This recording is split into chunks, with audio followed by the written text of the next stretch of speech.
Katie,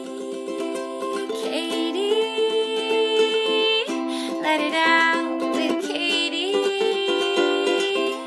Let it out with Katie Dalebout, enthusiast and curator of people and ideas you need to hear.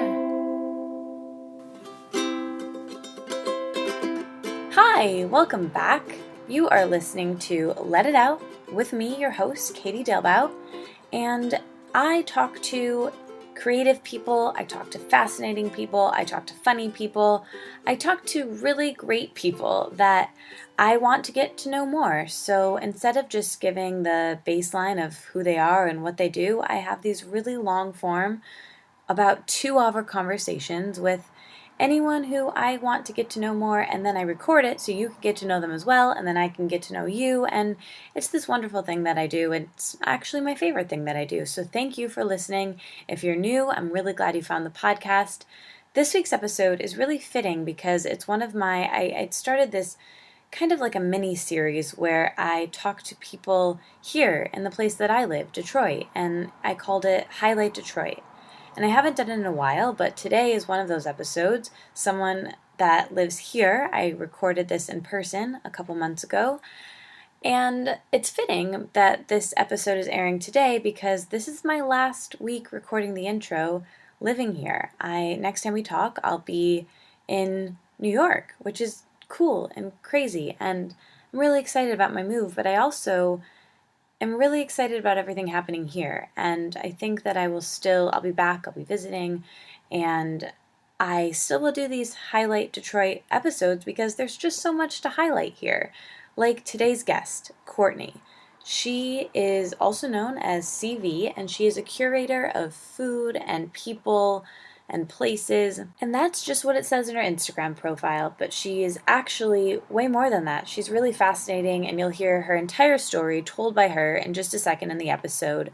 But I want to talk a little bit more about the restaurant that she's an owner of, Katoi, because we kind of launch into talking about Katoi right in the beginning of this episode and the origin of it, and I realized that not everyone knows what Katoi is, and I want people who don't live here in Detroit who have never been to Katoi to all be in the loop, and we're all on the same page going into this episode. So Katoi is a Thai restaurant that has delicious, creative, innovative food, and also the experience of visiting Katoi is equally as impressive.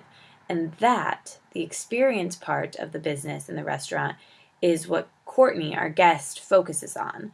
She, like her Instagram bio says, she's this curator that brings people together, and music and the aesthetic of Katoi. That is what she does, and it's amazing. And we get into that in this episode. But back to Katoi. So like I said, it's a very impressive, fun place, and it was my favorite place and voted the #1 restaurant in Detroit last year, and they'd only been open in that space for about a year. And just a week or two, a little bit before we recorded this episode in February, Katoi actually burnt down, which was so sad and devastating for all the owners and all the staff and the community. And anyway, basically, somebody was stealing alcohol from the bar and saw the cameras, and so to cover their tracks, they set a fire, which, like I said, hugely devastating. But the thing that was really beautiful and speaks to the community in Detroit, which we talk about in this episode as well, is that in the months following this and the weeks following this, everyone really came together to support Katoi, and other restaurants allowed them to use their space and do pop-ups, and it really speaks to the community here.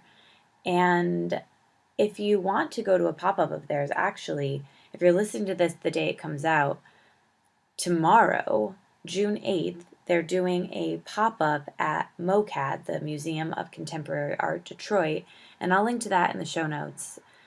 Anyway, I know you'll like this episode regardless of if you've ever been to Katoi or ever will go to Katoi, wherever you live, because, like I said, we do discuss Katoi quite a bit, but you'll still enjoy the conversation even if you have never been there, because we talk about what it's like owning a business as a woman with 2 male counterparts. We talk about body image when it comes to being a foodie and also in the restaurant business. And she's a meditator. We get into that a little bit. And she's actually about to launch her own personal website and blog, which I'm super excited about. It's called betterthanaboyfriend.com, which might be the best name of anything I've ever heard of in my life. So follow her to get info on that, and I'll put the link in the show notes for her new website. I really enjoyed this conversation, you guys. We recorded it from her very cool house, her hut, actually, in Detroit, while drinking tea and eating chocolate and being cozy. So you might hear some movement of things, like mugs.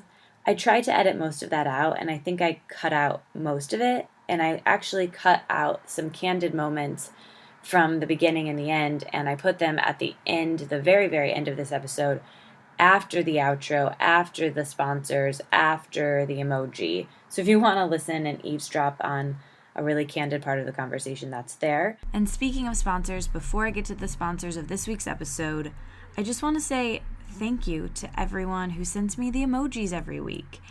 It's so much fun to see you guys listening all the way to the end and hearing my ramblings, and I can't wait to tell you guys this week's. Okay, but first, before we get to Courtney, let's talk about our sponsors. Thank you so much to Nudu, one of our newer sponsors, who I love. They're amazing. They are a skincare product line that I love. It feels like I'm doing a little natural facial every single time I use their products. And what's really cool is their products are specific to your skin type. It's not a one-size-fits-all situation. And they are small, so they're great for traveling. And I love their products.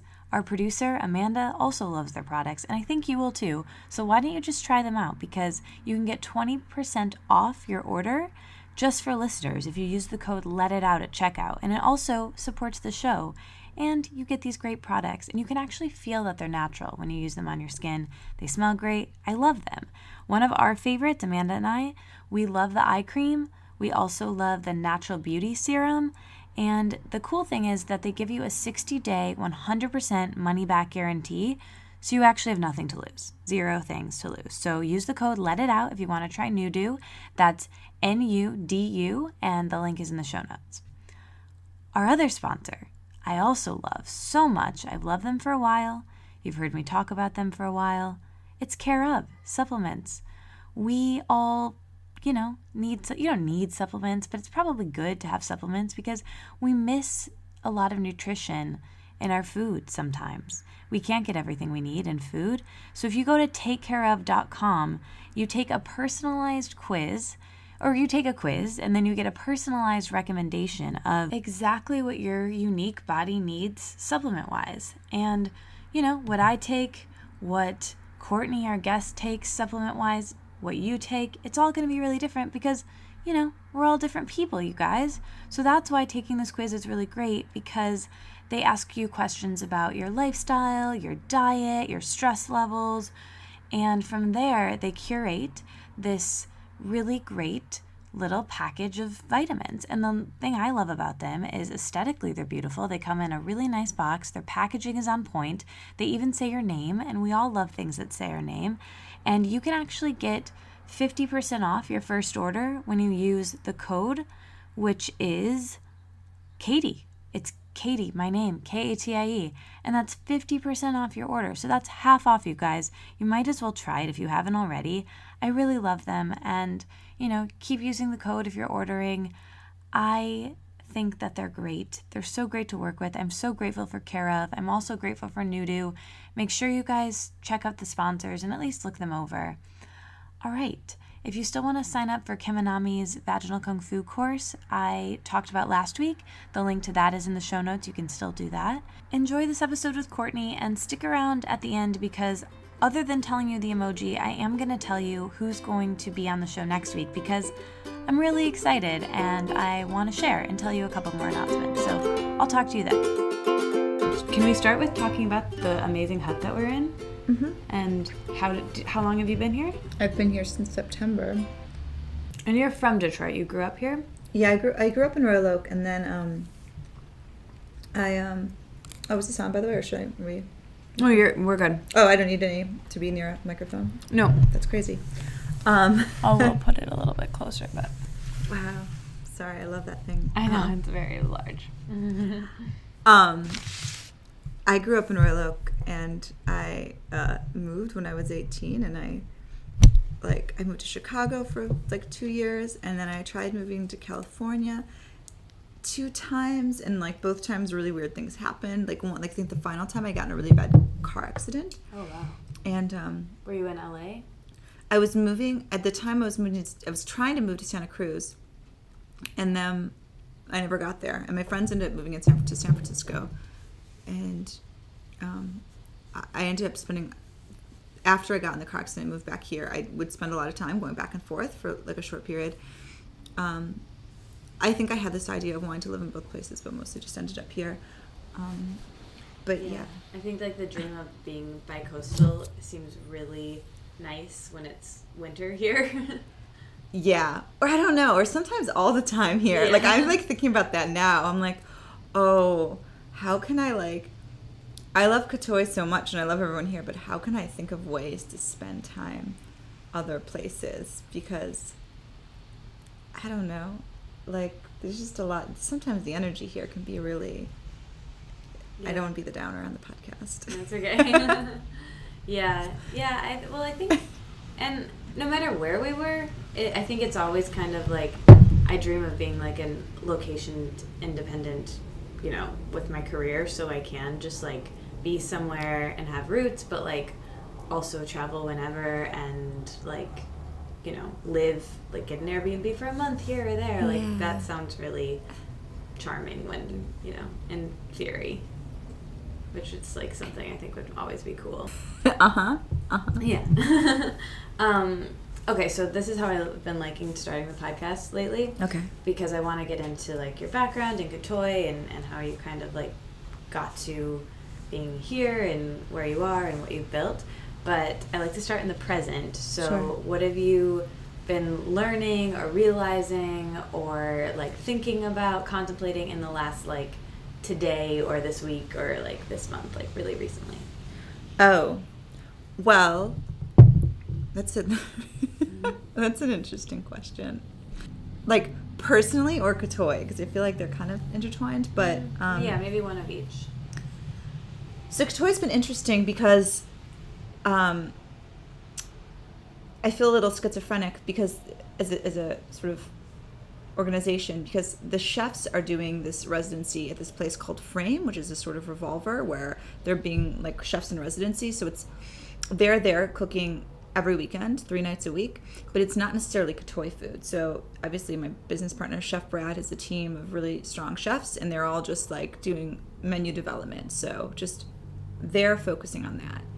Meanwhile, I still have a team of my front of house and including our music director, and we're trying to figure out what we can be doing to keep the Katoi momentum.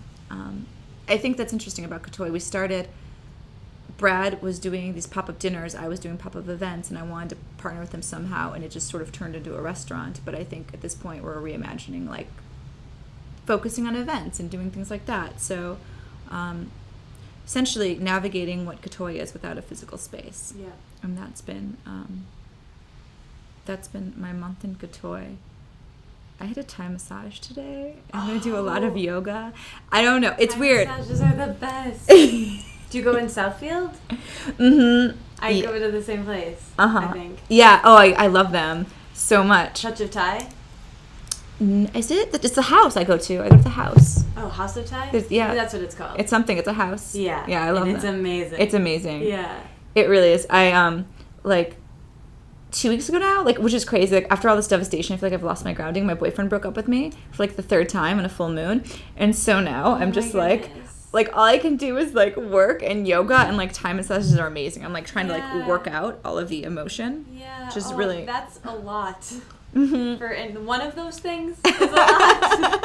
So oh my goodness. Well, I'm glad we're here in person so I can hug you and snuggle you after this, maybe during this. Oh wow. We should go back a bit to I mean, I really kind of want to get into Katoi and like what why there's not a physical space now and what you guys are doing in like the future. But I guess the best place to start with that maybe is how you paired up with Brad and your other partner, Philip. Yeah. Not related at all, which is funny. Like I sort of knew it was yeah. So I met Brad right before I met Philip, and I know them both, but Peter from Two James. Okay. Those guys moved here to open a distillery, and Brad moved from Ann Arbor at the same time, thinking he would like try to start a restaurant somehow. I don't know if he had a clear trajectory, but he had at that point.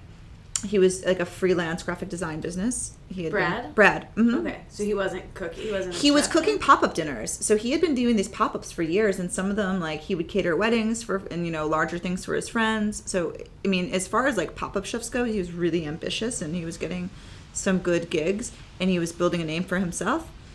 And that's how I met him. So he was doing that in Ann Arbor and started to do that in Detroit. And when I met him, I was just into like wanting to do more events. I was in a point in my life where a lot of things had like shaken up.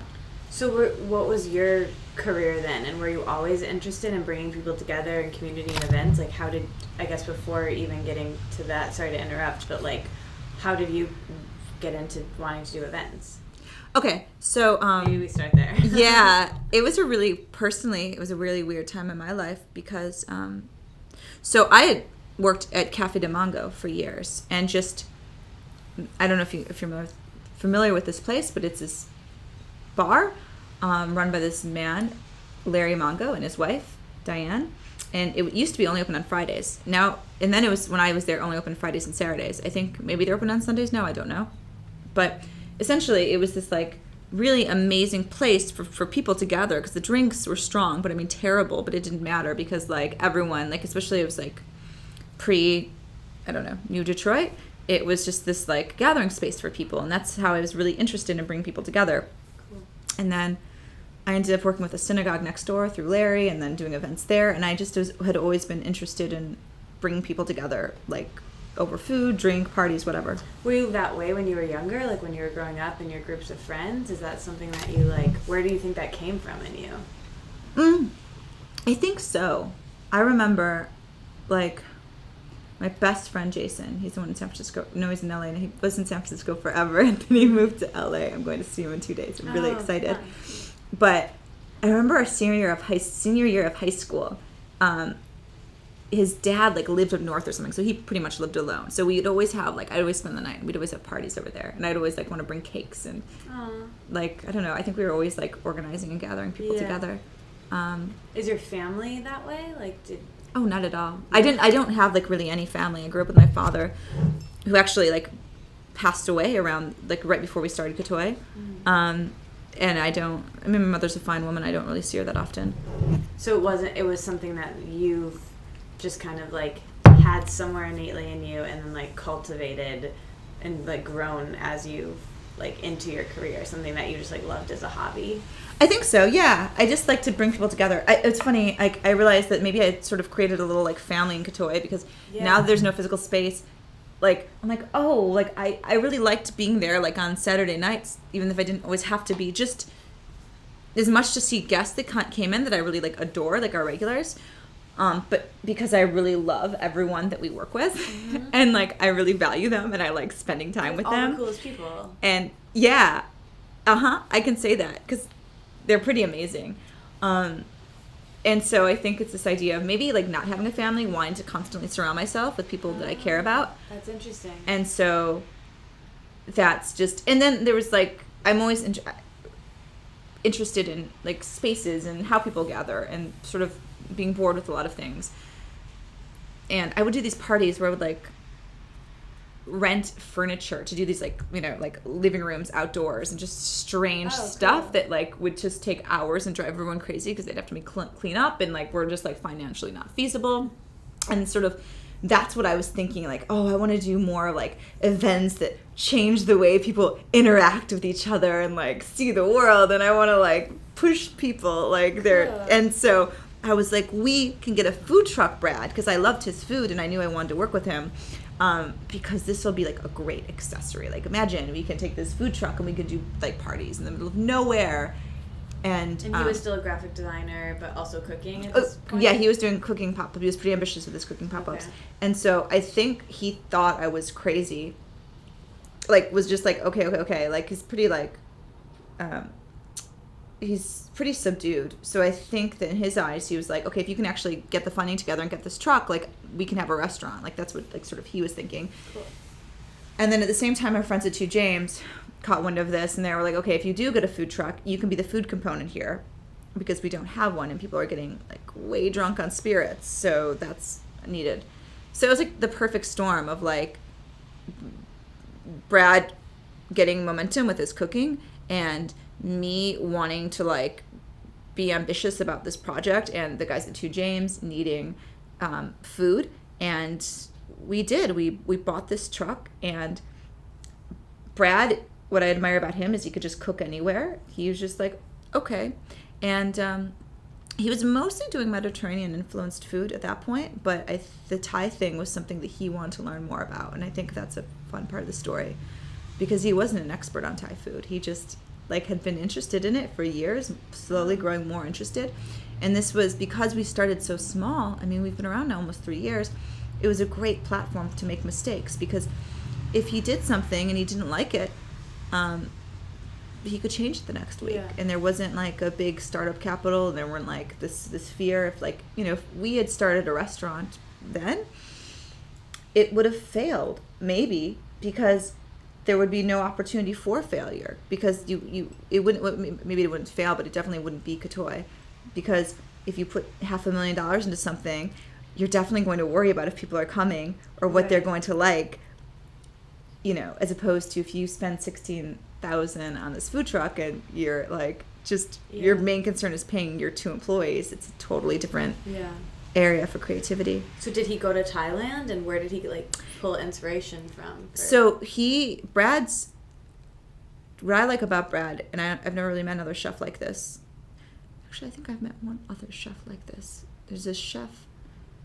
His name's Justin at Bar Marco in Pittsburgh. He kind of reminds me of Brad, but I don't know him enough, like, about his process. But they strike me as similar individuals. So, but Brad studied engineering in school, and so he just studies. Like, he has a really great palate, and he's very thorough. So if he wants to make cow soy, he'll read everything he can on cow soy, and he'll read cookbooks, and then he'll just, like, taste.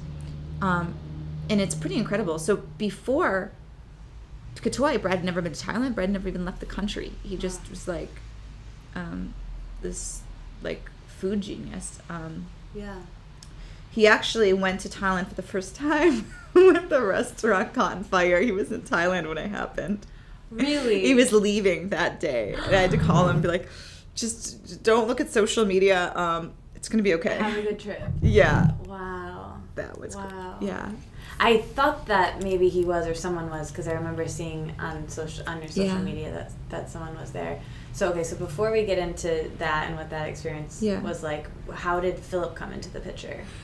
So how long ago was the food truck? Like 3 years ago? Yeah, so about this time last year, 3 years ago, we were started to look for trucks, and then we officially opened in August. So this August will mark 3 full years. I was working at Two James briefly, before Katoi, and Philip came in one night, and it's funny because neither of us really drink at all, and I don't know why, but I thought he looked like a yoga instructor that I knew. Is he here? Or is he, like, from here? No, Philip is from Dallas but lives in New York, and it goes back and forth. Okay. So he wasn't living here. He was going back and forth from New York. He had bought that building, and he was scoping things out, and we met. And I started talking to him because I thought he looked like a yoga instructor, which is funny. Because what was he doing here? He had bought the building where Katoi is. Okay. And he was just like... Why did he buy it? He bought it because he wanted to do... I don't know if he always wanted to do a restaurant, but he wanted to do something food related. Mm-hmm. Philip's bought a lot of property. He's into...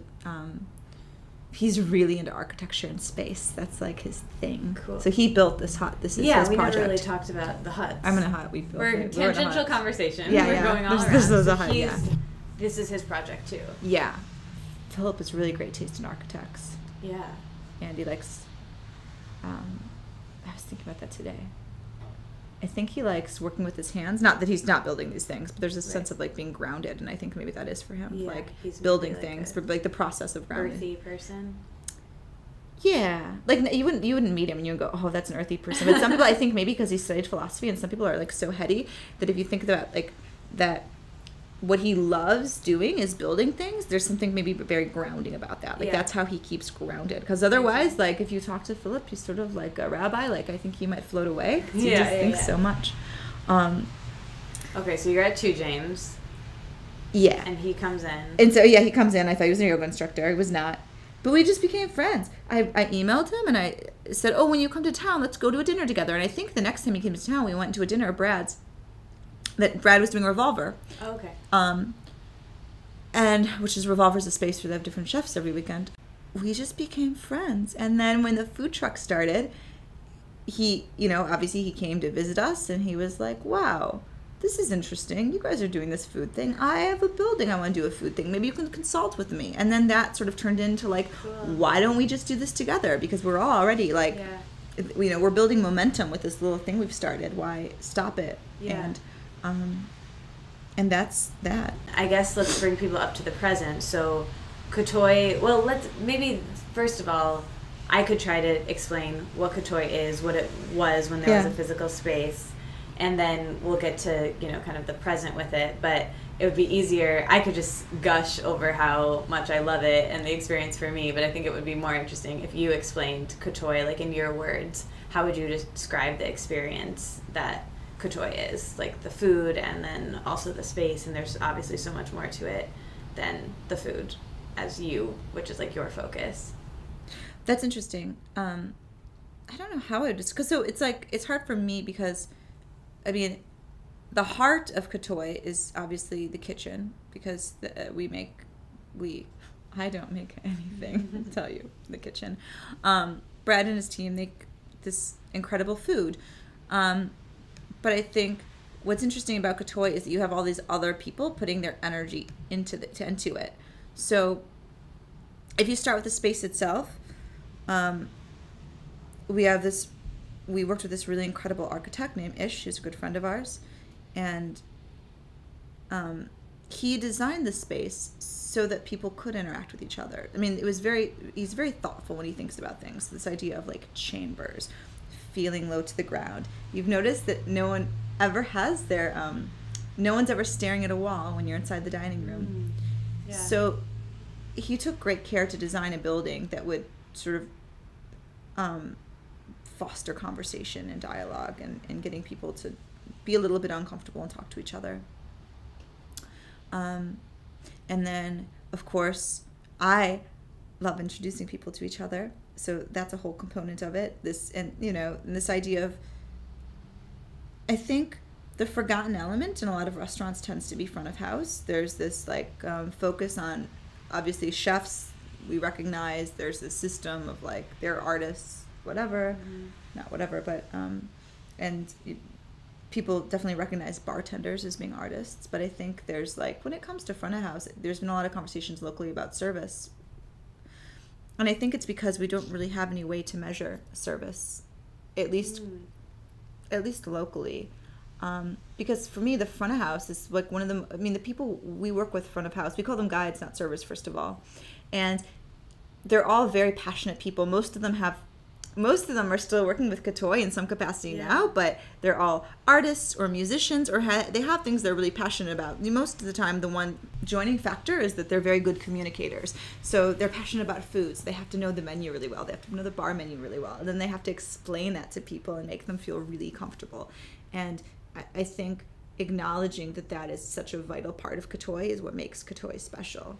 Is that while Brad, Philip, and I founded Katoi, there are all these other people who are contributing their energy, and it's something that's like bigger than us, which is really incredible. And it's testament to the fact that obviously now, while the building's under construction, this hut is Katoi HQ.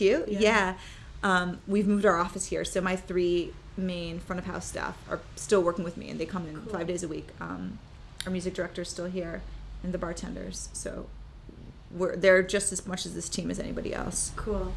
Before we get into more about the team and your role, going back to the architect, one thing that you guys mentioned in the other podcast I listened to that I thought was really interesting, and I hadn't thought about this, but can you talk about like the different levels, like when you walk in and there's always like a huge wait, and so you don't really get to see the dining room. It's really this experience where like the bar is in front, and then it's like there's always something. I'm not articulating this as well. Sure. But can you talk about that, how there's more to be revealed as you kind of go in, and how that was like in his mind when he was designing it, I think? It's funny. It's hard I don't want to say what was in Ish's mind when he was designing it, because I feel like if you talk to Ish, she'd give you a much more thoughtful response. But the way that sort of Philip and I interpret it, or I interpret it, I don't want to speak for Philip either, is this sort of system of rewards. So and that's something, like we'll say, that's something I took from Philip. So first of all, it's this like block of a building, right? There's no windows, and it looks sort of ominous. And if you do come in, you're rewarded with the bar, right? So that's the first step. Like, wow, there's like this like colorful bar, and there's some people, and this seems really interesting. And not what I would expect. The music, like this is not what I would expect from this white box building. And so then you're there for a while, and then, I just imagine. So if you come into Katoi, I mean, we didn't design it anticipating a wait, but if you come in and you walk back to the bar, right? So here's the dining room. Say the bar is like, you have to walk through the dining room, okay? Mm-hmm. It's like one room, and someone says, it's a 2-hour wait. So then you go and you have a drink at the bar, and maybe if there's room, and you wait 2 hours, and then you like have a seat right next to each other, like right next to where you were previously standing. There's something really anticlimactic about that. Yeah. Because like you've seen everything. But the fun part is like, okay, you're waiting 2 hours. Thank you, everyone who's ever waited. But then or three. But then you're rewarded with this other experience, and that's the exciting part. Yeah. So like, then you get to come in, and then you get to be really cozy, and it really feels that way. And I don't know, I'm someone who I like going out to eat for the experience of it, which obviously you relate to, and it's exciting to me of like, and this is how it is at Katoi with ordering, like I forget what we ordered at our table, and like we get one thing and I'm like, oh, that we're done, and then another thing comes and like, oh yeah, we ordered that, so it's like, it's this exciting experience of like what's next. Mm-hmm. And that the building even speaks to that, which I think is, when you guys articulated that, when I heard you say what you just said in the other podcast, I was like, oh yeah, I totally felt that. I experienced that. Yeah, it's that was something that really spoke to me about the architecture that I hadn't thought of. And then the other thing I think Philip described, which is something that I wrote down, I have like copious notes of things I wanted to ask you, but with the building, you guys are really thoughtful about having a high-end restaurant in a city where a lot of the residents can't afford to go here, but you're so mindful and respectful of that in the way that you like conduct business here. And I think the way that Philip talked about this is like, you could have lots of windows and have like a garage or something, but you make the building from the outside look this way, not just for the aspect of like you keep it in integrity of like this place that it is in. Can you talk about that a little bit? That's definitely a Philip thing. I feel like Philip's far more humble than me. But yeah, I mean, I think there's this idea about, it's really interesting. Actually, I haven't thought about that much since you said it. I do like this idea of being discreet, and like, I don't know, I just imagine, like, it's hard for me, I don't necessarily think those are conversations we had when we were like building it, but I think those are parts of our personality, and that's definitely part of Philip's personality. I mean, I just think of like, Philip is somebody who came to Detroit for years before buying any property, and like didn't really talk to many people. Like when I met him, he didn't know that many people because he would just drive around by himself and go to like odd places, and he wasn't like, I think there's a way to enter into the city, so a lot of times people come here and they go to a few parties and they know like sort of group A, and you're very plugged in. But I think Philip was just really thoughtful about like wanting to know thinking about the city at large. which I respect a lot about him. I imagine it would be sort of I mean, can you imagine on that same that same block if we had like made this like really showy place? It would have just felt absurd. The same way to me. I used to live in Capitol Park for a few years. I used to live downtown, and when it was like before there was any of this new stuff, not that I'm against new buildings at all, but it does feel rather, I don't know, a lot of, it's just gaudy. Yeah, or like incongruous with. Yeah, like with not thinking about the rest of the neighborhood or where you are. Incongruous, that's a really great word, right? Like when you, like, okay, across from Cafe de Mango, there used to be this crazy little strip club for years, the funniest little place, and I love that building. It's like this 3-story building. It was so silly. And now there's this giant, like, I don't know if they're condos or lofts, but it's this enormous building, and it's not even like architecturally interesting. It just looks like they plotted like generic building on this block, and it's really sad. Not because it's a new building, but just because it's just so ugly and weird and showy. My friends call those like types of apartments, like from the inside at least, like IKEA chic. Oh yeah, like cookie cutters. Totally know what's gonna be in there, and you're like, so yeah. I just could you imagine if we showed up on like Michigan Avenue and we like this giant like, I don't know. I'm thinking, you know, like this patio with like the garage door. The garage door slides open, and there's like interesting lights, not LED lights, just like floodlights out there. Like, well, he talked about patio furniture. IKEA chic patio furniture. He talked about, you know, like the risks associated with being here and like being in the space that you're in, and then that kind of brings us up to the present, and you know, now there's not a physical space at the moment because of the fire, which we've already kind of like alluded to. But what was that, I guess, can you talk about that experience a little bit? It was just over like 2 months ago, maybe? Yeah, no, February. It wasn't, March. No, not even. Because February 14th, it was a couple days after Valentine's Day. Yeah. Which is 14th around March. So yeah, like a month and a half or something. I'm not involved with Katoi other than being like a fangirl. Yeah. But I had people like my mom, who doesn't even live here and has never been to Katoi, was like, "I'm really sorry. I heard about your favorite restaurant." like I was getting like messages of condolence of like, it's just somewhere I eat. Yeah. That's really funny. So I'm, I get it at my level, but like, can you talk about that experience a little bit and like what that was like for you and the other partners? I think, it's first, I mean, it was like my whole experience was different because like when I was the only one in town when it happened, and so Philip came a few hours after it happened and was just rushed here, but like I keep telling people, did you have to call him and make that call to him? Oh yeah, like what was that like? I mean, he's just like, huh? And I'm like, well, he's like, I'm coming to town. He was in Dallas at the time, and visiting his parents. Are you a pretty even-keeled person? Like, how did? Yeah, you know what? It was so crazy. Like, I didn't like. So, the two Brad's chefs. I always feel like I'm gonna. I don't know if you're like. I always call chefs the wrong name. Like, I want to say sous chefs, but then it's insulting. It's like you're like a executive chef. I have no idea. I just call them all chefs because they're all really talented. Yeah. And do things I can't do. So Mike and Cam and Elise came to my hut and they were like knocking on the door and they were like, "It's gone. Katoi's gone." And I was like, "What?" And they drove me to the scene. And so this is like in the middle of the night. This is like 7 a.m. because they found out, someone saw it on the news at 6 a.m. They drove there and then came back to get me. And so it's 7 a.m. What was that like emotional feeling first off the bat for you? Like, did you like feel it in your stomach or like? It was like, it felt. It was just like shock. Yeah. But like I think visceral reaction. Yeah, but I think I'm used to like shocking. I've had a lot of shocking things happening to me. So like in the moment, I wasn't like hysterical. I was just like, okay.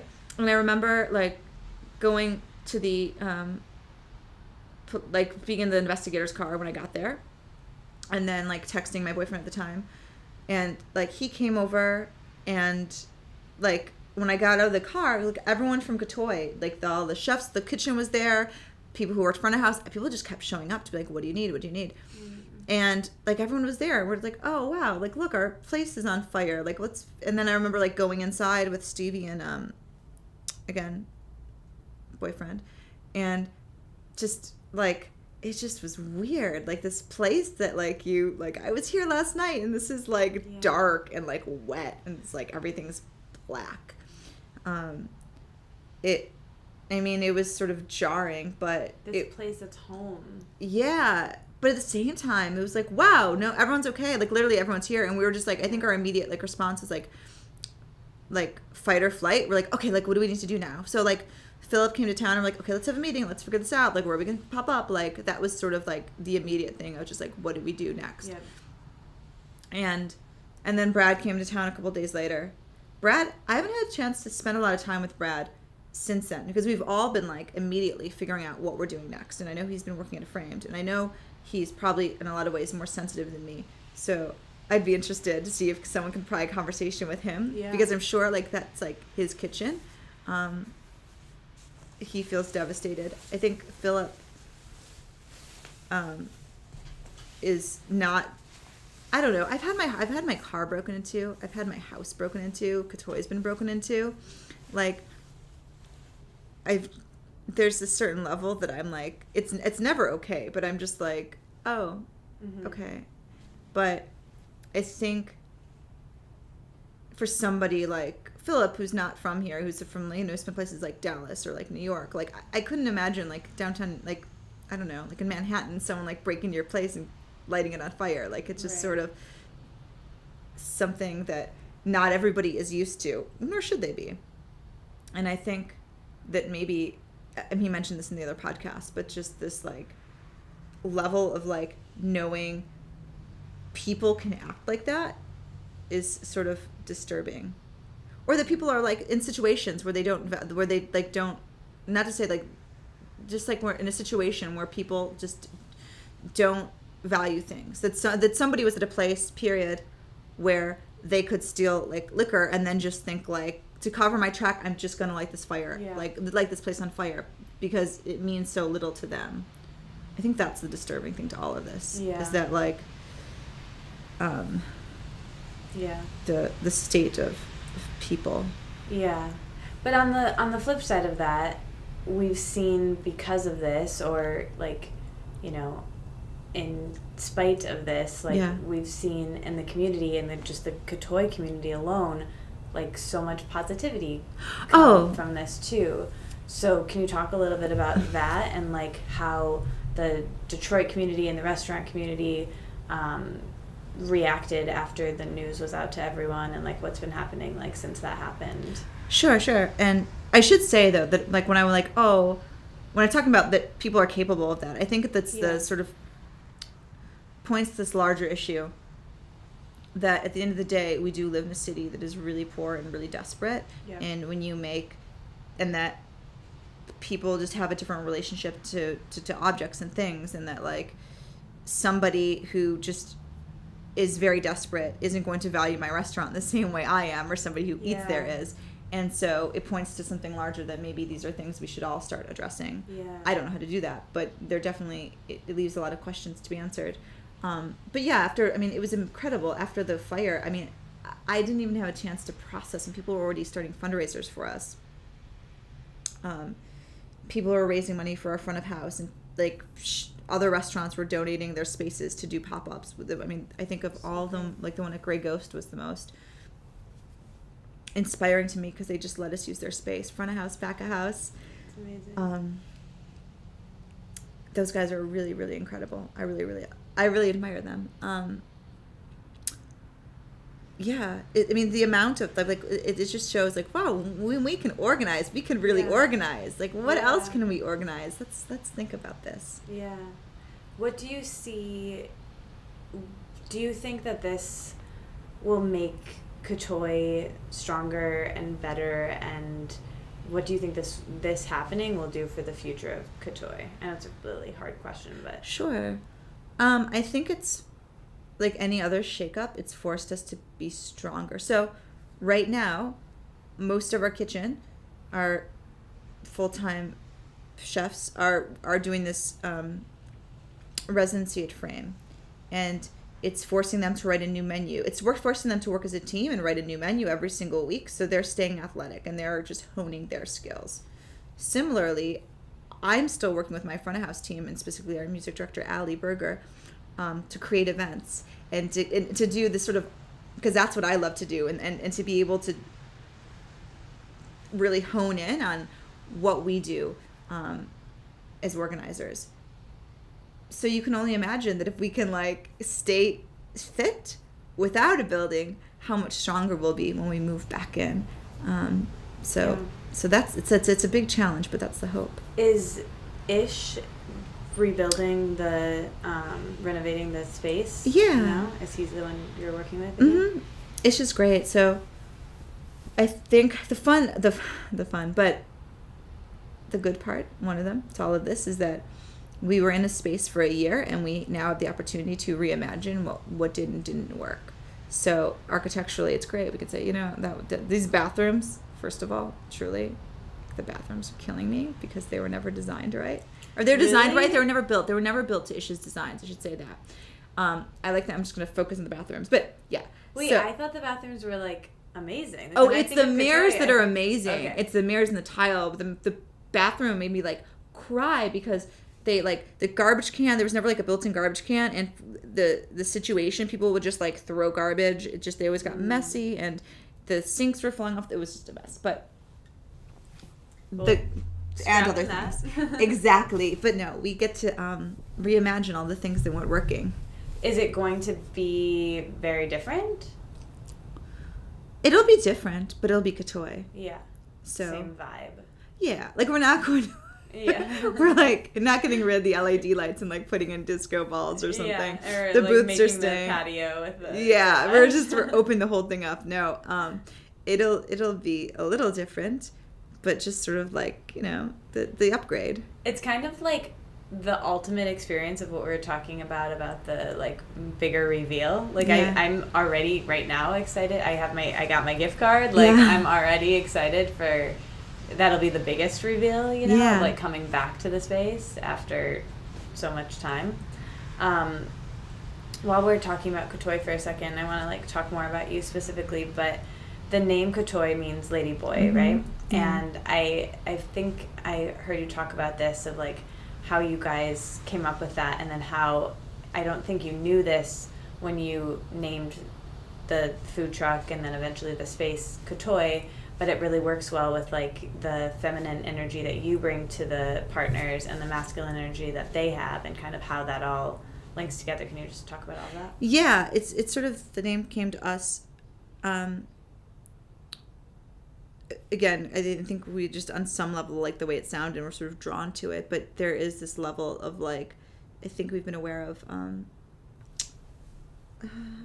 what is this, like, this tension between, whether it be, like, between masculine and feminine, or east and west, or whatever. There's always been this sort of tension drawing Katoi. Mm-hmm. So I think Katoi is different than a lot of these chef-driven restaurants, because it's not just, like, a chef. It's, like, Brad, and he has a team of chefs, but then it's also, like, me and, like, my team, and, like, then you have, like, Philip and Ish. It's just, like, these battling personalities and these contrasts existing. And again, I think there is, specifically, if you want to talk about that sort of contrast, if you put it in gender terms of, like, masculine and feminine. Interestingly enough, I think it's that I've learned a lot about, I'm more aware of gender neutral terms, because we have a lot of people on staff who we've sort of we've really been conscious of creating Katoi into a safe space for everybody. Yeah. So now I talk about these, like, gender terms, and I'm super aware now that I have friends that are like, yeah. don't identify as, like, male or female, like, third gender, and so it becomes, like, I'm more sensitive to how I talk about Katoi. But I think that's evident that, like, the name has definitely shaped what we've become. Yeah, and the whole place, like, appeals to all genders equally. It's like super androgynous and interesting in a way that's beyond gender, which I think is like part of many of the things that are part of its appeal. But going back to the bathroom, so can you talk about the Katoilet contest, and was that your idea? How did that come to be? Tell people listening about the mirrors and like the amazing lighting in the bathroom. Yeah, well, the mirrors were my idea. I was obsessed with giving makeup mirrors, and there's this company, Hollywood Mirror, that makes these mirrors. I found them online. They're very expensive. And I just want to point out, but both my partners thought I was crazy. They're like, why do we need these mirrors? I'm like, trust me. We need them. You needed the mirrors. And, yeah, Hollywood Mirrors. And these fun light-up mirrors, and people take selfies in bathrooms. That's a thing. And, you know, Katoilet came out of adding "ka" to everything. Could take over catastrophe. Katoilet. Yeah, it's a fun hashtag. So was that your idea to do that? Emily, who used to work with this woman, Emily, used to work with us, and we were like going back and forth one day, and we're like, oh, bathroom, and she's like, Katoilet. I'm like, yeah, that's it. Let's run with it. And that's how it happened. I love that. I had pink hair that was like the exact color of the mirror when I was there. Oh, yeah. Yeah. And I remember that one. That was so good. Yeah. It was like me and my friend. And then like we all, and that's why it became so fun, because like groups of people would go into the bathroom together and. Oh, it was great. I would do that. Sometimes like our front of house, you'd be like, let's go Katoilet together. And you would just see, because there would be people in line who clearly didn't get it, and they were just in shock, like, why do groups keep coming out of the bathroom? Yeah. Like, no, it's like, and I'm like, it's not cocaine. We spent so much time in there. There were like 5 or 6 of us, and then we were like, no. I think, let me do one on my phone. Let me do it. Like, it was so much fun. Like, the food was great. The drinks were great. But it's like, for me, it's like bathroom mirror, food, like experience. Like, there's so many good things about Katoi. Thank you. So the mirrors will be coming back. Yeah, I mean, it's a construction site now, but immediately after the fire, we put the mirror on the front of Katoi. Oh, I saw that. So you could like go still take Katoilets outside. With natural light. With natural light. I love that. What is your favorite part of Katoi? If you had to pick like one element of like, if you were coming in as a guest or eater. I'd say the people. I mean, but I'm a little biased. I think that's my favorite part of Katoi, is creating a space where there's just, you know, like Brad in the kitchen has cultivated such an amazing team of people that I truly respect and admire. I think what makes him great as a chef isn't just that he's good at what he does, but he's really great at inspiring people.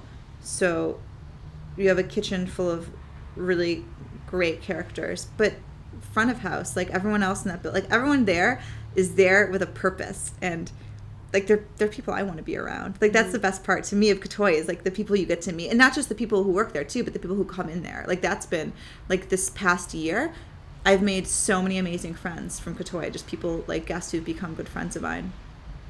And that was evident when this happened, because I literally received like 100 text messages the first day, and I couldn't respond to everybody. But I think it just showed how we were able, and I say we, I mean like all of us, to create a space where people felt comfortable. Yeah, really good job. As a guest, you've done a good job. I feel like for people listening who haven't experienced Katoi and the food, I feel like we talked about the space a lot, but I would love to hear just a little bit more from you. And I know that this isn't your focus in the restaurant, and it's Brad's, and not to speak for him a little bit, but as someone as two people who have had the food, I guess, could you talk a little bit about, you know, maybe some of your favorite things and kind of how the food works at Katoi as small plates and kind of some like favorites of guests? Yeah, so everything's meant to be shared. That's a big thing, as you mentioned before. So food just comes out. And we're pretty big on that. Like people want to get their own food. They're going to be like staring awkwardly at each other while they wait, just how it is. Like, we make super flavorful, bold, often spicy food. Which, think about this a lot. Like, it works because the lights are sort of intense. I mean, dark but intense. It's always kind of loud. So the food has to stand up to that. We like eating with our hands. The papaya salad is the one I miss the most, and sticky rice. You mentioned the papaya salad, and I feel like I would have gone to that in the menu, but I don't think I've ever had the papaya salad. The samtiam thai is the samtiam. Yeah. I think I've had like everything on the menu. Oh man, it's my favorite. I know. It's shredded green papaya with long beans and heirloom tomatoes and fish sauce and lime juice. You could do without fish sauce if you want, palm sugar, and Thai chilies. So it's like this perfect balance of sweet and savory and sour. Yeah. So I miss the papaya salad. And you take the sticky rice and you can ball up in your fingers and eat it together.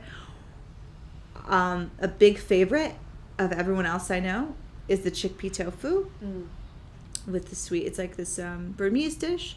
It looks like tofu, but it's chickpea flour that's been set and fried. What else? Do you want to know my favorites? What are your favorites? It's better. The sweet potatoes. Oh yeah. So good. And I love the coconut ice cream. It's so vegan. Good. Yeah. Yeah. So good. Those are like, I mean, there's a million other things, but the sweet potatoes, like, that's what I'm like dreaming about and missing most, I think. Yeah. We kind of talked about this a little bit before, but how have you always been a foodie, and have you always been someone into restaurants? Did you ever think that you would own a restaurant? Mm-mm. I started eating out. I don't drink that much, but I like people. So in Detroit's, I think now there's more things to do, but I think for a while the only thing to do was to go out to eat. So, and there was this like people who were having pop-up dinners, and I got really into those. It was a great way to meet people, and I like food.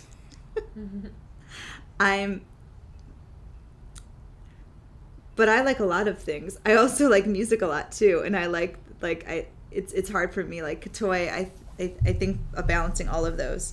No, I had no idea I'd have a restaurant. I just wanted to like throw events and bring people together, and it just sort of happened to culminate in a restaurant, which has been amazing. I guess the question is, what's next? Yeah, it's exciting. With, not to like kind of break it back to gender roles again, sure. But you are in like a very male dominated field of like being in this position now that you have a restaurant, and even just like as a woman with two male partners, has there been anything you've learned or any advice you can give, like looking at this from like a feminist perspective of being a woman in a, like I said, male dominated field and being as successful in your role as you are? Well, thanks. I think I'm fortunate to have two partners that I respect a lot. Especially, I think I learned from both of them, but Philip is like my brother. I feel very fortunate to have the partners that I have. It seemed like you guys had a really good communication relationship just from hearing you together on that podcast. Yeah, and so I feel very fortunate to have the partners that I have, and I feel like I learn and grow from them. But it is difficult. Like, I can't tell you how many times, like, I've told people will come in, people I know, I mean, not obviously my good friends, but acquaintances, and they'll ask about the story of Katoi. And I'll literally tell them the entire story of Katoi. Like, oh, so Brad and I had a food truck. We had a place in Ann Arbor, et cetera, et cetera. Like, the whole thing, like, we did this. And they'll look at me and go, so how long have you been with them? And I'm like, wait, excuse me? They're like, oh, no, how long have you worked with them? I'm like, no, we started this together. Oh. I'll tell someone this whole story, and they'll look and they'll go, oh, so that's your husband.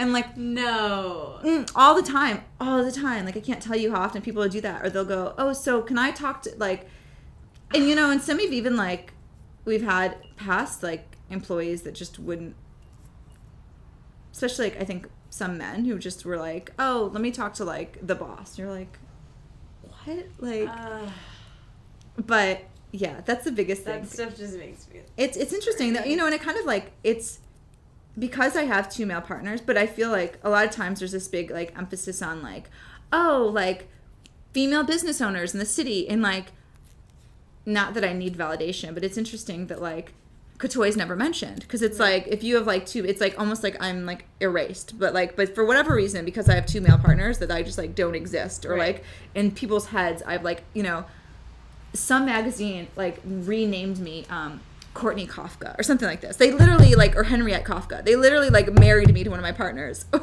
So like that's, I don't know, like my partners, I feel like I'm inspired, and I feel so fortunate to have the partners I have, and like I learned so much from them. Like I'm honored to work with a chef like Brad. It's incredible. But other people, man, some days. Wow, it's so crazy. That kind of stuff is so crazy.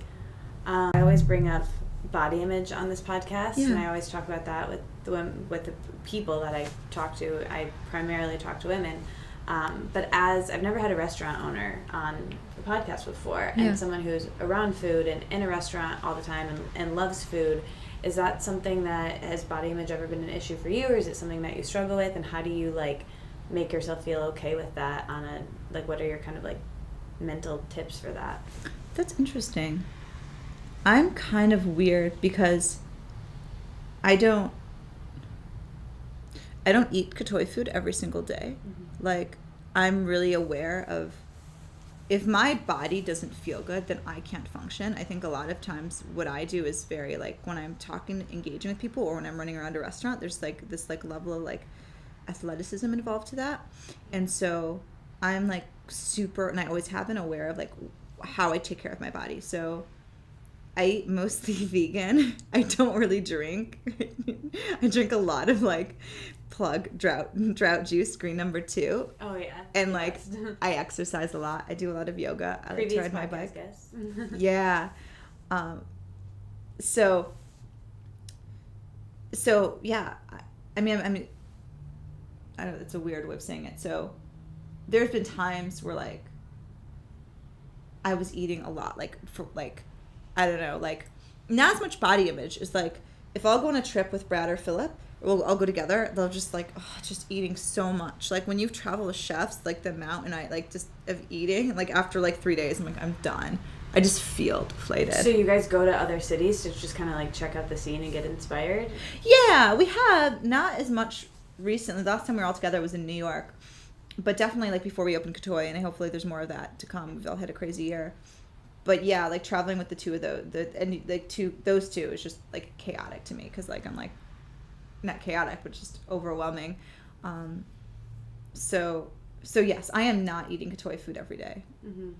But I don't think I don't think everyone should. That's the thing. It's a restaurant. Right. Like we're not here to like nourish people on the daily. Like it's an experience. Exactly. Like I want like people to come to Katoi and feel like they can eat and enjoy themselves, and then go back to whatever it is they do in their routine. Yeah. So have you always been into wellnessy things? And like I see your David Lynch book up there. And you're going to yoga lately or later, and you know, how do you handle stress? Like, do you meditate? Do you go to therapy? Like, what are things, like, how do you handle, like, an emotional the year that you've had? Like, what are some things you do to take care of yourself mentally? Oh, so I always, for the last, like, 4 years now, I write every single morning. Oh, cool. And then I meditate. Do you do, like, morning pages? Yeah, Artist Way?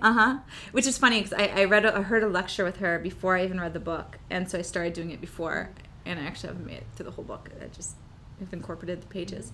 So I do that. Yeah. I'm just like religious for me. Like I can't function without that. So I think in a lot of ways the practices I've cultivated like help bring Katoi into like to fruition. Oh, so for sure. Creativity, like your vision. That's why it's so crazy that you've been passed over and thanks to your partners. Not that Philip's important. Yeah. Obviously Brad is important, but Katoi wouldn't be what it is without like your creative vision. And I think that comes directly like Julia Cameron's morning pages. You know? Oh, totally.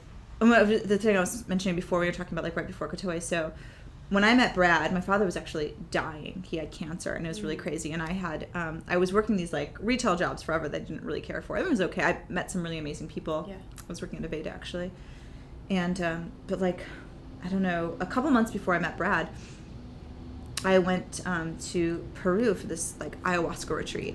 And as somebody who doesn't even drink or like do drugs, it was like life-changing. Like, literally, like, I had, like, this, like, boot camp of, like, just, like a mental shakeup. Wow.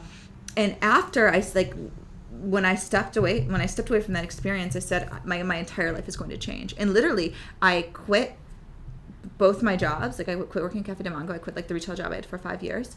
My father ended up passing away, and I met Brad, and it was literally, like, that was, like, the point in it. So that, to me, was, like, the transition to Katoi. Like, that, like, huge shakeup happened. So I guess for me, like, when the fire happened, I'm so used to, like, things in my personal life coming with these, like, great shakeups. Yeah. Not to say it's, like, a good thing, but just there's those sort of themes of, like, really huge shakeups. So yeah, there was that, and I write and I meditate and I do yoga. What kind of meditation do you do? Transcendental. Me too. Yeah. That's really cool. Yeah, so the book I mentioned earlier that I wrote is about journaling. So next time I see you, I'll bring you a copy, but it's 55 journaling exercises. Oh, I love that. Yeah. Because I can't, like, I have notepads everywhere. I drive everyone crazy because I can't think unless it's on paper. Yeah, that's what I always say. I don't know what I'm thinking unless I'm writing. Mm-mm. So I write everything down. I have, like, big sheets and, like... Yeah, it doesn't surprise me at all. Oh my gosh. I need to check my copious notes. Okay, so now I'm getting to, like, the questions I ask everyone that comes on the show, but do you have any morning routines? So, like, what are, like, the first few things you do when you wake up in the morning, and how does that affect, like, how the rest of your day goes? Okay, so yeah, we mentioned it. So I wake up. I usually have little dogs around me. They're not here right now. Oh, yeah. So, cool space. if I wake up early enough, I'll wake up, and then I'll meditate, and then I write. And then, like, I shower and go on with my day. I like to exercise at night because I like morning to, like, I think my brain functions best at morning for computer work and all those things I like don't want to do. But yeah, meditation, writing, and usually I have coffee in somewhere after those things. Cool. What about in the evening? What are kind of your ways that you relax or wind down and shut off at the end of the day? I like reading at night. I also just got into knitting. Oh, cool. So I'll, like, listen to a podcast and knit. Nice. Because I think there's something very grounding about working with your hands. It's been helpful. So I try not to be on my computer before I go to bed. Yeah. Like, I really try to avoid that. Yeah. Just to, like... So how did you get into yoga and meditation and, like, wellnessy stuff with what you eat? Was that how you grew up, or how did you... I think that they're all sort of different strands. Like, I've been into eating. I started, like, my mother moved out when I was, like, 10, and I think my father didn't. So I started grocery shopping for myself when I was, like, roughly, like, 13. So I've always been, like, aware of food. And I've never really... It's interesting if you tell people you don't drink because they think you used to have a problem. And it's not that I don't drink. I'm just not into alcohol at all. It's just not my thing. Like, I'll order a cocktail and have a sip of it and hand it to somebody else and make it interesting, but I'm not. Yeah. It's just not that interesting to me. So, yeah, so that, and I got into yoga like 6 years ago, different forms. And then it was actually my ex-boyfriend who got me into meditation, which is great. Cool. Yeah. What would you say is something that you're doing now that you're afraid of, but you're doing anyway? Oh, wow. All the projects I'm working on. It's a good thing. Like, everything. Yeah. Cool. You mean like in Katoi? Yeah. Like, no. But yeah, within Katoi, because it's like for the first time now, like it's fun kind of pushing the envelope of what we can be, like getting to try to like use this space to create events that I enjoy and like bring people together in the ways outside of the space. Cool. What's your favorite part of your life right now as a whole? Oh, it's hard to like. I think the one consistent thing about my life, which I'm fortunate about, like even going through something like my restaurant caught on fire, my boyfriend broke up with me, like there's sort of stressful things, but like every day there's like sort of stressful things. There's stressful things, little tiny. But every day, like I'm just like people, I'm surrounded by so many amazing people that just keep it's hard to feel like sad when you're surrounded like by really incredible people. Like you're coming over today, and then I'm gonna go to this yoga class, and then like tomorrow everyone's gonna come over to this hut and like do office work, and then I get to go see my friends in LA, which is gonna be amazing. And like it's so I just feel like right now the reason I stayed in Detroit is because there's some amazing people here, and it keeps getting better. Like more and more people just keep coming in. Which I love. Like when we started this podcast, I was like, I'm so over this. I want to move. But that's how Detroit gets you. Yeah. Yeah, it's really interesting. I didn't tell you this, but I'm actually moving in June. Yeah. And since that's been in motion and happening, it's like, of course, but like when something changes in your life. Yeah. You're like, oh, but I love it here. It's so cozy. Like, I love all of my places and my people. And I mean, I'll of course be like, I'm only going to New York, but I'll be like back to visit. But it's one of those things that like you have moments and you're like, oh, I'm ready. And then it gets you. You're the people, the places, the community. There's something about it. What's your favorite part of Detroit and like all of the things happening here? If you had to like put it into one line for someone who's listening who has never been here, doesn't really know about the vibe here. Oh, wow. That's a hard one. There's so many things. Because I'm like, I don't know. There's the unexpected weird things that you'll just come across. Like, you'll think you know everybody, and you'll be, like, all, like, bummed out. Like me, I'll be like, I'm never going to date anybody because I know everybody. I'm just bored with everything. And then, like, you know, then you realize that, like, my friend Emily works with these like Bangladeshi women, has this project called like Bandu Gardens, and they're like these like women like who are drying chili peppers on their lawns in Hamtramck. Or like last night I went to this sculptor's house who has this like Zimbabwe cultural center at his house he made in Hamtramck, and like or it's Detroit next to Hamtramck, pardon me. And there's like these like amazing artists who are about to go to like the Venice Biennale, and you're like, where the fuck did you come from? Like, that's Detroit. And you're like, how do I not know that? But how lucky am I? Yeah. Those things happen. Yeah, totally. What do you think about, as someone who's been here for so long, and is part of this culture and world of the restaurant scene here, and like how it's grown in the last 5 years or so, and kind of like where it's headed, and how is Katoi involved in that, or, you know, beside that, what are kind of your thoughts on the Detroit restaurant scene, I guess? It's interesting. I don't feel at all connected. I should say this. Like, I used to like, I remember when like Mark was at Wolfgang and like Andy was at Selden, and like those guys are amazing and I love their food, and it's really exciting to see people, you know, open restaurants and like do cool shit. But as far as like the restaurant scene as a whole, like to me, I feel like it still feels very like male dominated. It's still very like meat centric. It's to me, I don't know what the future is. It's not going to get interesting to me until we start recognizing the restaurants are like unique, holistic.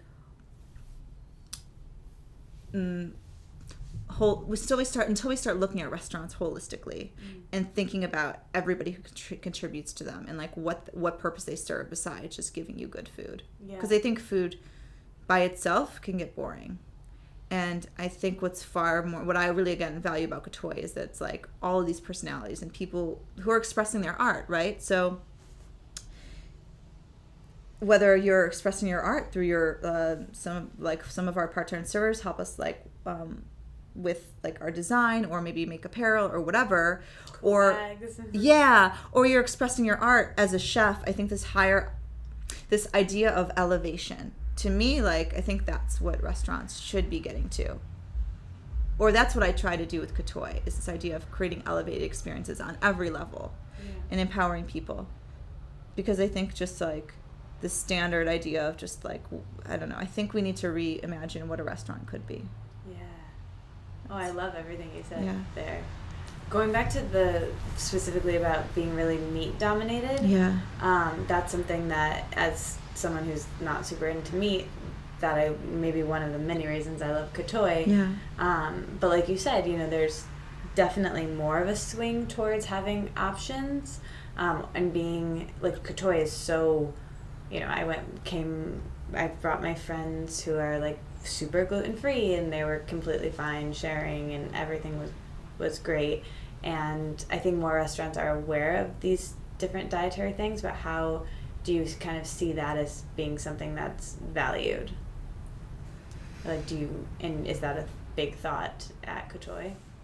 At Katoi it is. And I think, I would like us I would like us to value some of these things more. But I will give credit to Brad, as it's interesting. He has an uncle who's a vegan cardiologist, and his mother's vegan. And so I think Brad had a lot of encounters cooking vegan food. He's really good at it. Brad's really good at cooking vegetables. Yeah. And so I think there are people on his team who learn from him. I think he's definitely been the leader in that. And I don't think he doesn't think about food in the same way that I do. Like, he doesn't necessarily think about how it's affecting people's bodies, or I don't think he thinks about like environmental impact that much.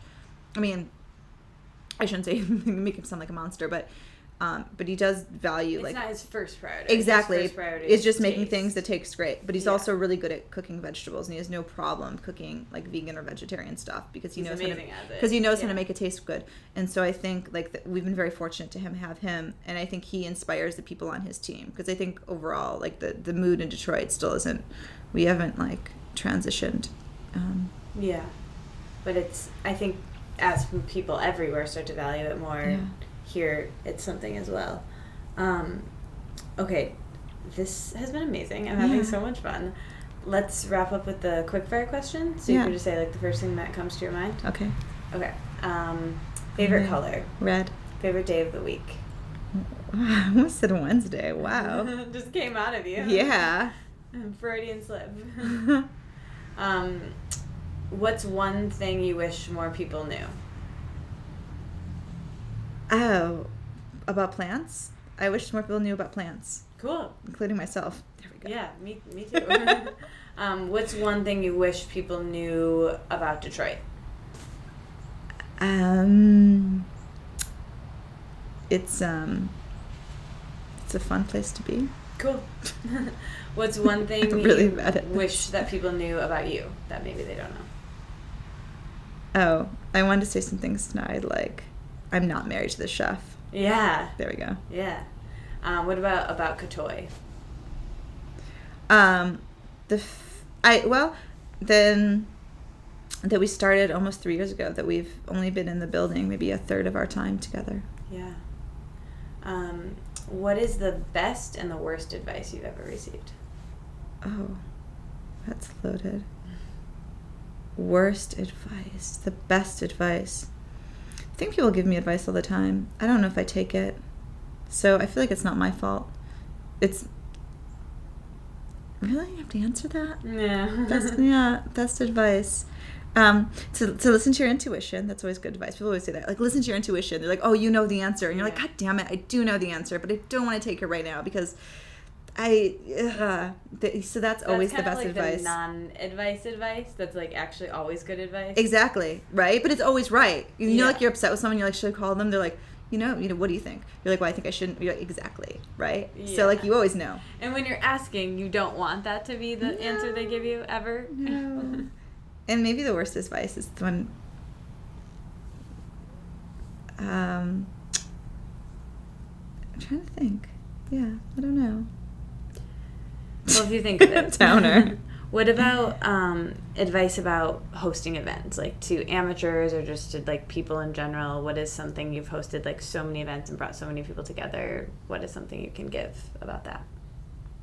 I think is not to forget the people you're doing it for, or the people that like, I don't know. I think especially when like places like restaurants or events,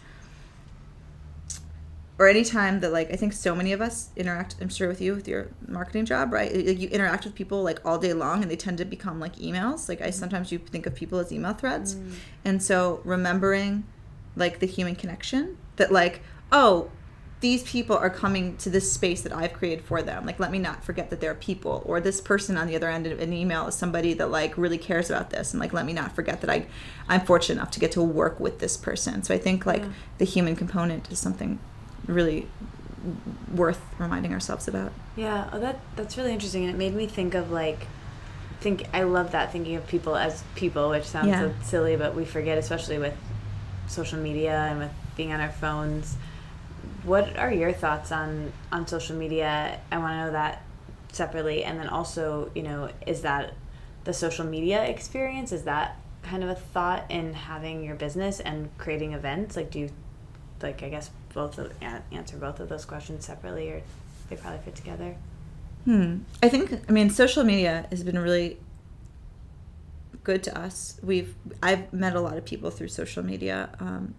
People have been able to connect to Katoi, and it's helped, I think, with our success, for people to know like who we are and to be able to engage with people, and that's like amazing. Do you do Katoi's Instagram? Mm-hmm. Yeah.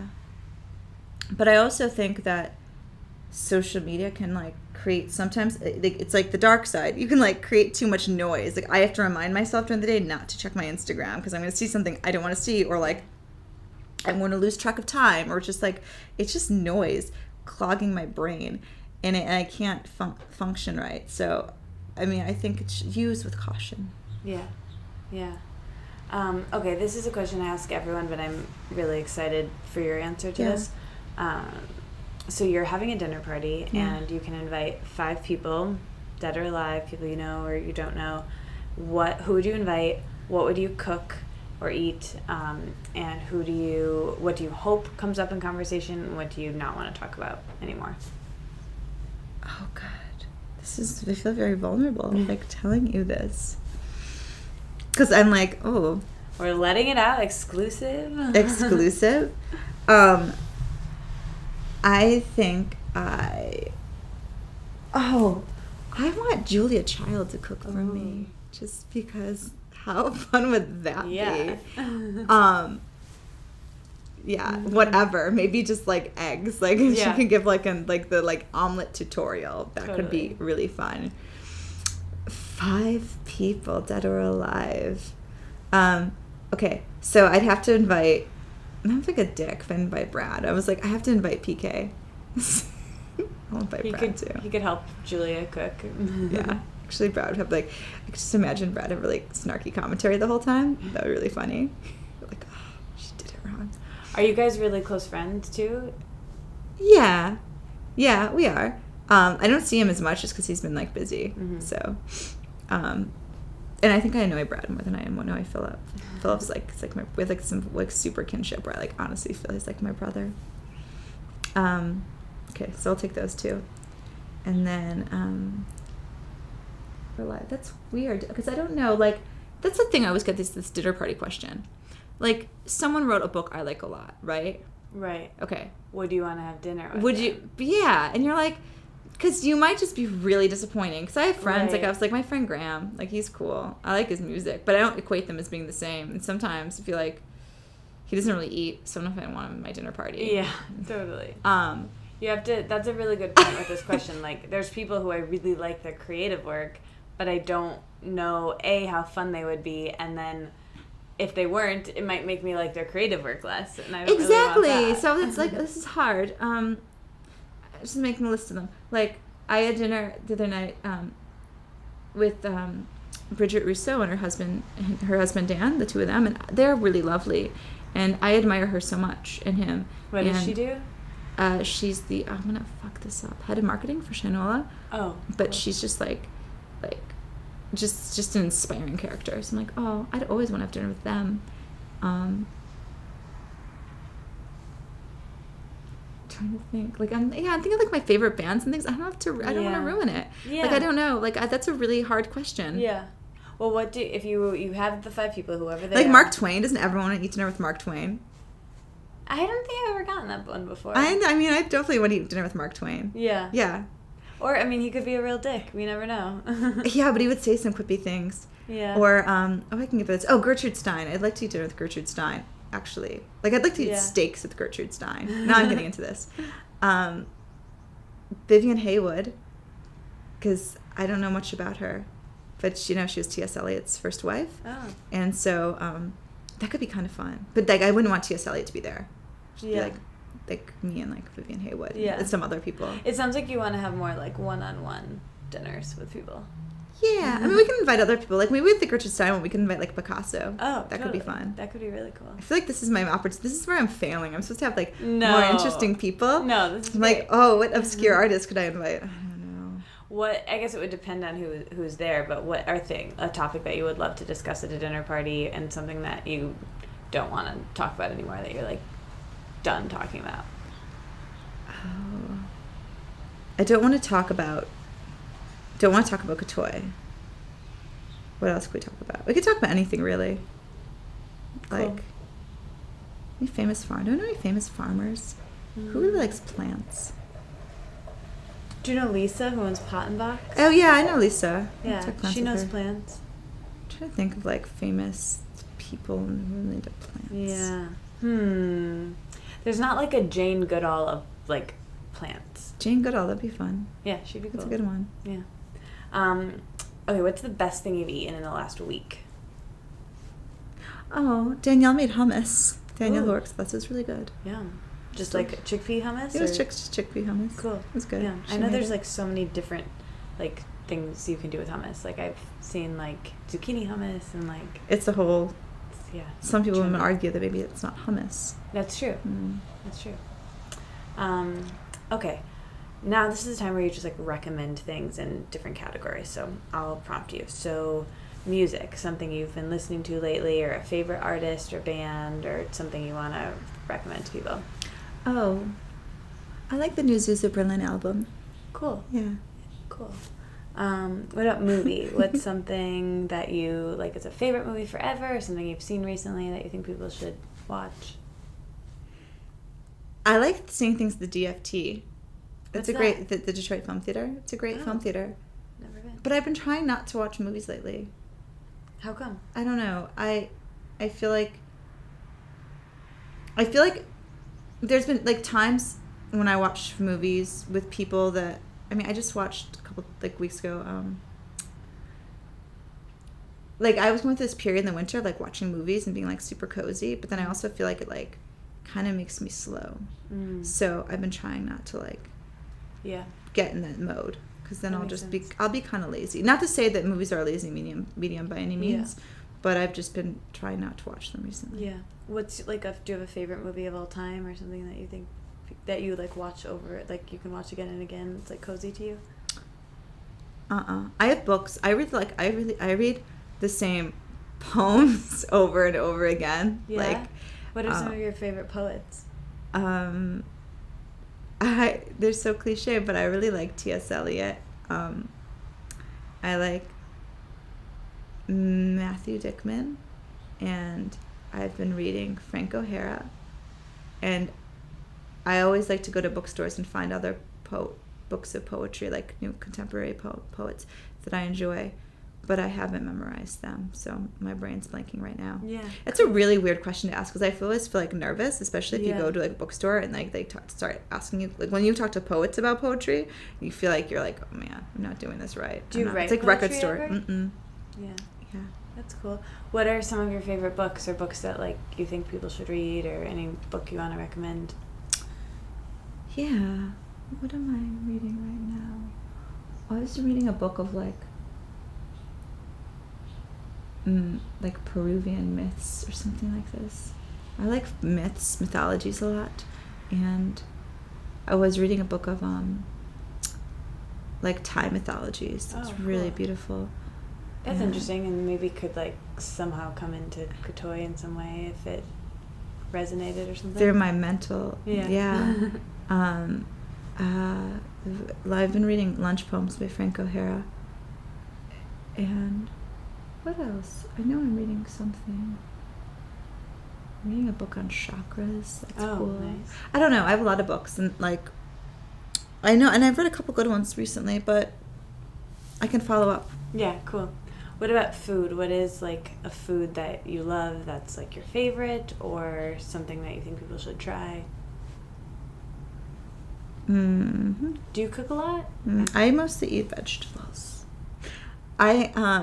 Drought makes great juice. Yeah, I love Drought.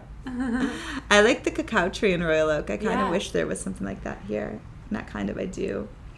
I like it when people cook for me. Like, period. Like, yeah, same. I'm kind of weird myself. I eat mostly like vegan juice, whatever, but like I'll eat anything if you cook it for me. Yeah. I like that energy. The idea of someone like putting their energy into your food. Me too. Yeah, I'm the same way. Okay, cool. Well, how do you feel? Did you have fun doing I did. So the name of this podcast is Let It Out. Okay. Also the name of my book about journaling. So when I offer that term to you, to let it out, what comes up? And do you feel like there's anything that, did I bring you dry? Is there anything else that you wish I would have asked that you still want to share now? No, I can't. I can't think of anything else right now. Cool. This was amazing. I Thank had so you. much fun. Me Thank too. you for doing it. You're welcome. Great. All right, that was my conversation with Courtney. She is the co-founder and owner of Katoi, also soon to be founder of BetterThanYourBoyfriend.com. I love her. I hope you did too. Thank you so much to Nudu, the skincare brand that I love. It's all natural, uses amazing ingredients.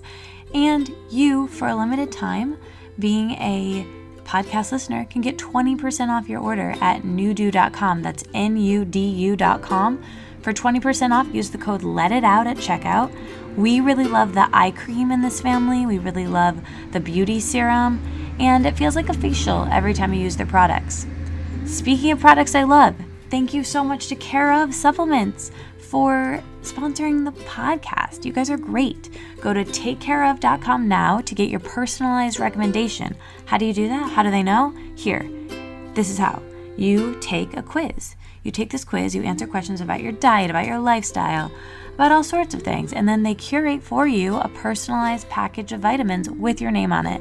So use the code Katie, Katie, that's my name, it's also the code, and it gets you 50% off of your order. So check them out. Thank you, Care of. Thank you, Nudu. Thank you for listening. If you want to support the show without touching the sponsors, all you have to do is leave an iTunes review. 5 stars, that's it. That's all you have to do. And subscribe, that really helps as well. Also, share it with a friend, share it with your mom, share it with your brother, share it with your sister, share it with your roommate or your friend or your landlord. Also, guys, I'm moving to New York on Friday. Here I am recording this podcast on Monday. I think that you will actually talk to me here. I'll probably record the intro before I go, before I pack everything up. Anyway, but next week on the podcast is Ashley C. Ford. She's a writer.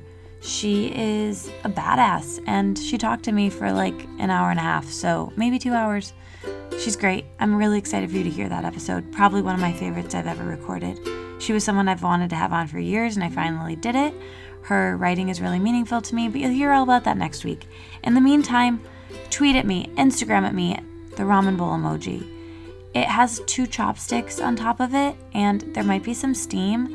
I think you guys know what I mean. I think it will work really well for this week's episode because I'm craving Katoi now, and you probably are too, even if you've never been there. So have a great week, and I'll talk to you guys later. Love you. Bye.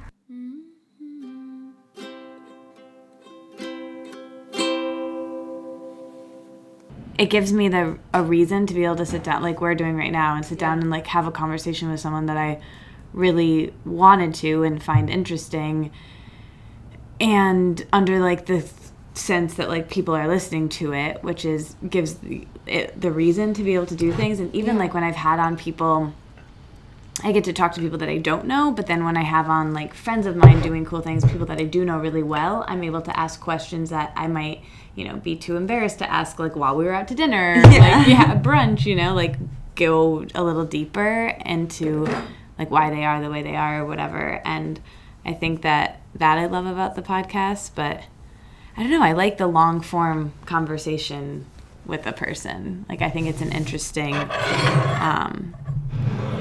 so it's something that's kind of lost today because everything's so sound bites and that sort of thing. So I don't know. I'm checking my phone ooh, I like that this door's been open, but I've just been oh, it feels nice. Yeah, it is kind of, I really like the bubble of the podcast because it it's like being on an airplane or something. It's like or meditating, I guess, the few times a day where my phone is on airplane mode and I'm just like present having a conversation with someone and I'm not like checking our phones or like multitasking, because I feel like most of the day I'm multitasking. Oh yeah, and had your speakers on, so you get to like the speaker bubble, which is cool. Yeah. Like you actually feel like you can hear yourself, which is kind of fun. Like so cool. I'm like, I know, I've got you. Thank you so much for doing this and like taking all the time. Oh, you're welcome. Your hair is so pretty. Thank you. We go to the same place. You go to Ryan, yeah. Right? Yeah. I'm literally going I'm going at 5. Oh my God, I love that. Yeah. But it's funny that my hair, it's not today because I wash it like once a week and I like do it with a hairdryer, but naturally it looks very similar to yours. Like we have really similar wave. Yeah. And I can never like figure out how to like do it in the front when it's curly because it's just like my hair gets so big. But I was looking at you and I was like, I need to like just pin it back like that. It like looks so good with your bangs, like, and it's so long. And I'm just lazy. Thank you. No, I love that. It's funny. I was looking at your hair too. That's amazing.